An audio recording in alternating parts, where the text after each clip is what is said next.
Военные казармы уничтожены, болезненный удар по тылу и опорным пунктам, большая потеря России и Украины, 21 подтвержденный прилет. Улицы столицы перекрыты, город в огне, силовики стянуты для подавления бунтов. Жуткая потеря истребителя китайской ракеты по F-15. Закрытое совещание на Банковой, Зеленский приказал вернуть солдат. Граница заблокирована, а трасса между двумя странами перекрыта. Россия готова бить по Германии, а удар по главному трофею Путина уже нанесен. О чем речь? Об этом не только, досмотрите. Друзья, всем привет! Это «Время Прядко». Коротко, четко и по делу о том, о чем говорят в мире. 31 мая на календаре. И снова маленькое обращение. Многие из вас, напомню, регулярно смотрят канал, но до сих пор не подписались на него. Ситуацию можно изменить. И лучший, к тому же бесплатный способ поддержки, как я говорил вчера, это нажать кнопку подписки, а потом еще и колокольчик, чтобы не пропускать уведомлений и новых выпусков. Всем, кто со мной ежедневно и столько лет, спасибо за поддержку. Я начинаю.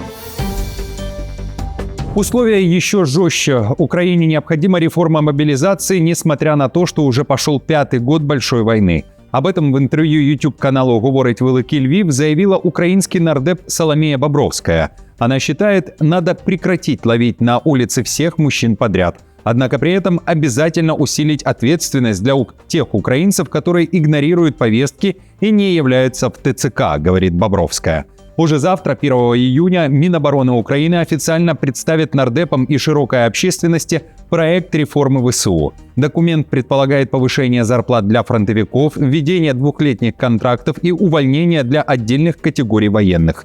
Бобровская говорит, что сейчас в кулуарах обсуждается еще один законопроект, который больно ударит по некоторым украинским мужчинам. Он будет очень болезнен для тех, кто сегодня в розыске, но у нас просто других нет выходов. То есть, если человек не хочет по-хорошему, а стоит попробовать по-хорошему, тогда государство будет применять свои санкции, свои меры принуждения для того, чтобы человек дошел до военной службы и заменил тех, кто там с 22 года. Тем временем нардеп Железняк выложил в соцсети проект постановления, которое рассматривает Кабмин Украины, про изменения в подходе бронирования военнообязанных. Предлагается, чтобы официальная зарплата забронированного работника была по меньшей мере около 26 тысяч гривен, чуть меньше $600. Это на $100 выше, чем сейчас. Также предприятие рискует вообще потерять статус критически важных, если лимит забронированных превышен. Совместители и тех, у кого есть другие основания для отсрочки, теперь будут учитывать только по одному месту работы, сказано в документе. И по данным Железняка, новые правила могут заработать с сентября этого года. Целенаправленный удар. Россия обвинила Украину в ударе по Запорожской АЭС. Глава Росатома Лихачев утверждает, что украинский беспилотник поразил здание машинного зала 6-го энергоблока станции. По его словам, это первый удар по основному оборудованию ЗАЭС с начала войны. Лихачев заявил, что мир стал на шаг ближе к аварии, последствия которой могут затронуть не только Россию и Украину, но и другие страны региона. На самой станции сообщили об отсутствии пострадавших. Украина уже отреагировала на обвинения, заявив, что Москва использует Запорожскую атомную электростанцию как инструмент ядерного шантажа и информационных провокаций. Силы обороны Юга Украины уверяют, что никто не наносил ударов по территории ЗАЭС. Киев фактически напомнил Москве слова Путина, а где доказательства, заявив, что Россия их не предоставила. Кроме того, в ВСУ заявили, что у них нет беспилотников на оптоволокне с той дальностью и с боевой частью весом 5-6 килограммов, которая необходима, чтобы пробить такое отверстие, о котором говорит российская сторона. Именно Российская Федерация с марта 2022 года незаконно удерживает Запорожскую АЭС под военным контролем, превратив гражданский ядерный объект в элемент военной инфраструктуры. Враг нарушает требования по размещению огневых средств поражения в пределах 5-километровой зоны, размещает средства РЭП, вооружение, военную технику и личный состав на территории станции.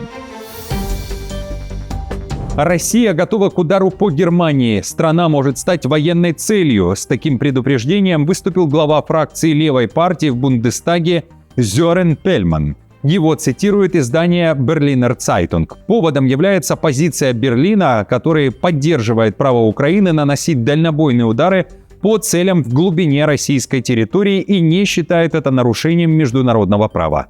По мнению Пельмана, нынешнее правительство Германии участвует в финансировании и производстве украинских систем дальнего поражения, тем самым втягиваясь в прямое противостояние с Москвой. Пельман считает, что такая политика делает Германию потенциальной военной целью для российских вооруженных сил.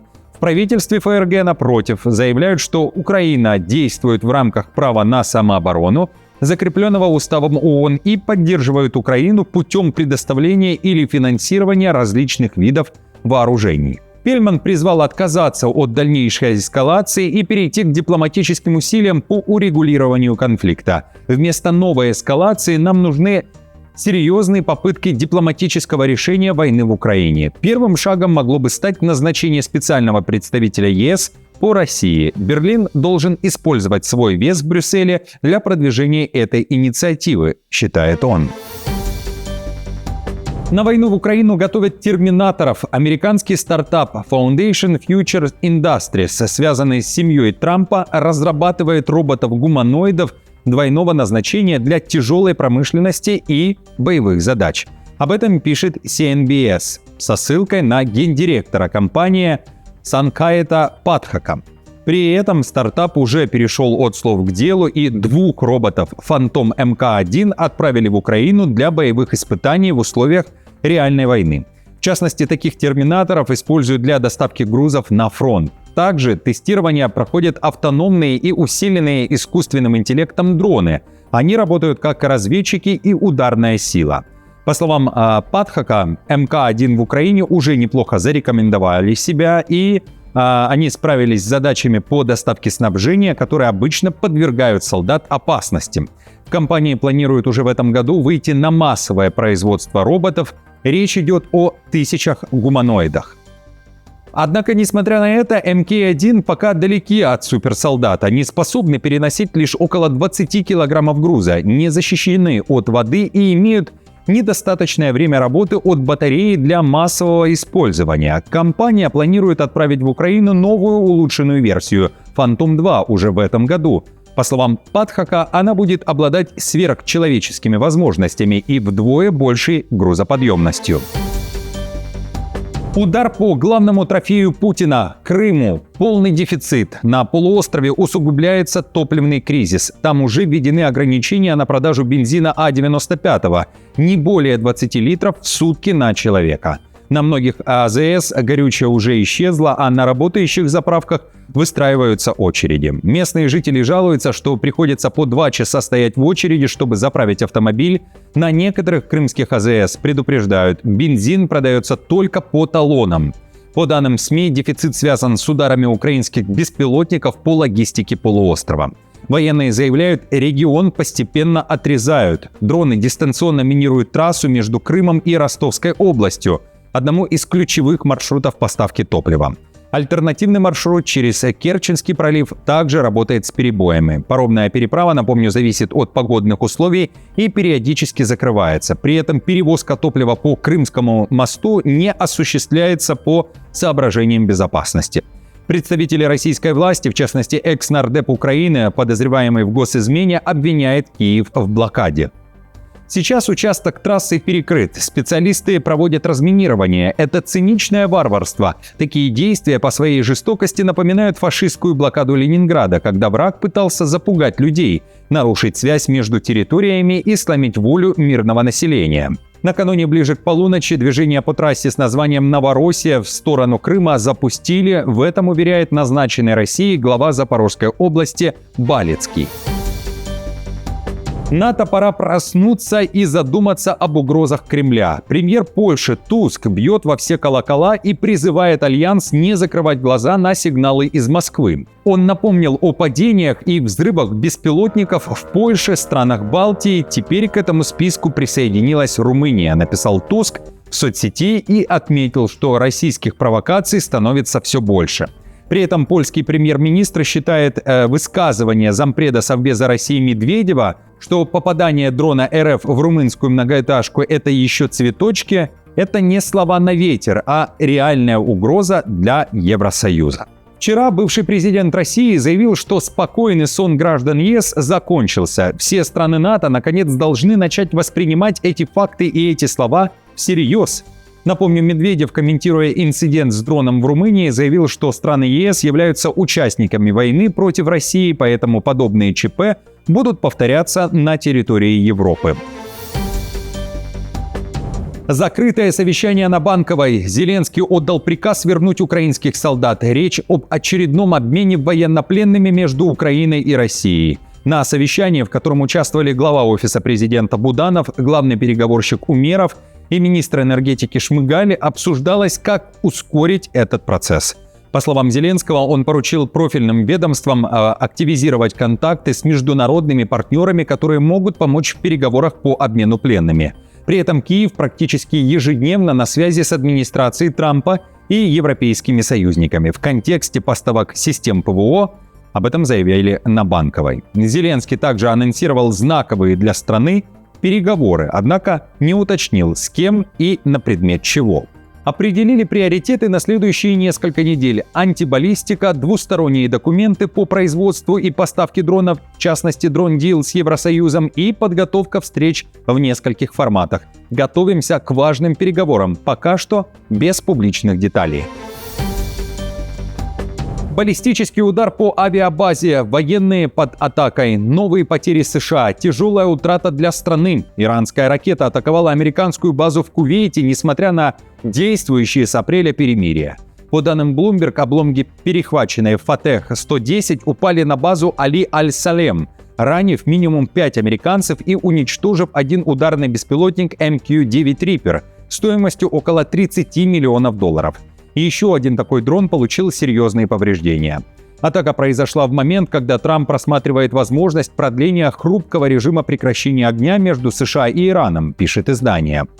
Согласно последнему отчету Министерства обороны США по операции «Эпическая ярость», так называется американская военная кампания против Ирана, на данный момент погибли 14 американцев, а 409 получили ранения. Иранская ракета Фатех-110 относится к классу баллистических ракет малой дальности и способна нести боевую часть массой до 500 килограммов. В то же время американская пресса пишет и о жуткой потере истребителя F-15 из-за удара китайским оружием. По данным NBC News, американский самолет был поражен переносной ракетой китайского производства, и это первый случай за десятилетия, когда истребитель США был уничтожен огнем противника.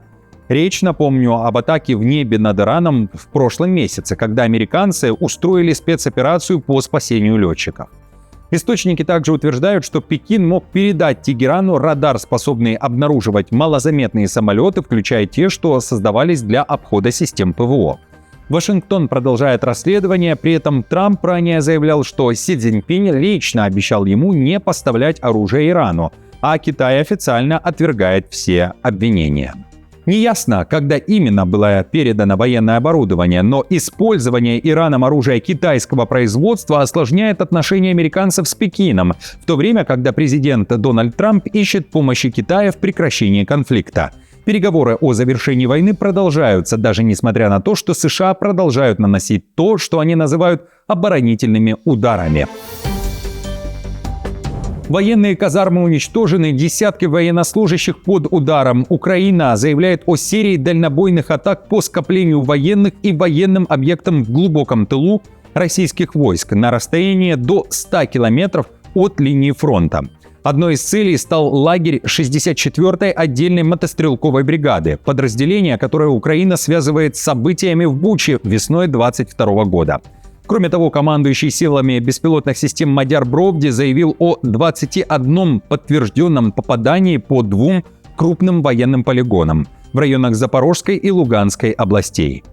Потери живой силы противника уточняются. На данный момент, по подтвержденным оперативным данным относительно 64-й мотострелковой бригады в районе Приморского посада, потери составляют 31 военнослужащий. 9 – это безвозвратные потери, 9 – санитарные потери, раненые и 13 – пропавшие без вести.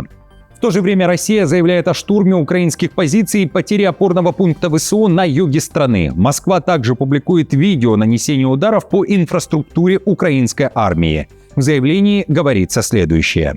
Ивановские десантники уничтожили разветвленную систему подземных укреплений ВСУ на запорожском направлении. По данным радиоперехвата, командиры ВСУ обсуждали потерю одного из своих опорников, а также значительные санитарные потери среди личного состава. Массовые столкновения начались. Улицы столицы перекрыты, силовики стянуты в центр. Париж накрыла волна хаоса и беспорядков. Футбольные фанаты устроили бунт в районе стадиона Парк де Пренс, где собрались болельщики Пари Сен-Жермен. Еще до начала матча в центр французской столицы были стянуты значительные силы силовиков. Тысячи фанатов парижского клуба собрались посмотреть финал Лиги чемпионов против Арсенала, который проходил в Будапеште. Праздничная атмосфера быстро переросла в беспорядки, болельщики жгли фаеры, бросали петарды, камни и вступали в стычки с полицией. Силовики применили слезоточивый газ и провели жесткие задержания. Беспорядки, напомню, вспыхнули после того, как ПСЖ пропустил гол уже на 6-й минуте матча. К середине второго тайма парижанам удалось сравнять счет. Полиция действовала в усиленном режиме, пытаясь не допустить массовых погромов в центре города. Отмечу при этом, ПСЖ стал победителем Лиги чемпионов 2026 года. Парижский клуб обыграл Арсенал в серии пенальти 4-3 после ничей 1-1.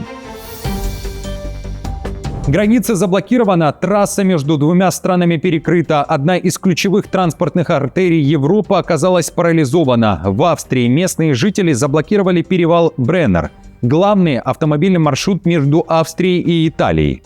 Движение остановлено в обоих направлениях. Протестующие вышли прямо на автомагистраль. На кадрах видно, как люди собираются на проезжей части, выступают со сцены и даже танцуют танго на полностью пустой трассе, по которой обычно непрерывным потоком идут грузовики и туристический транспорт.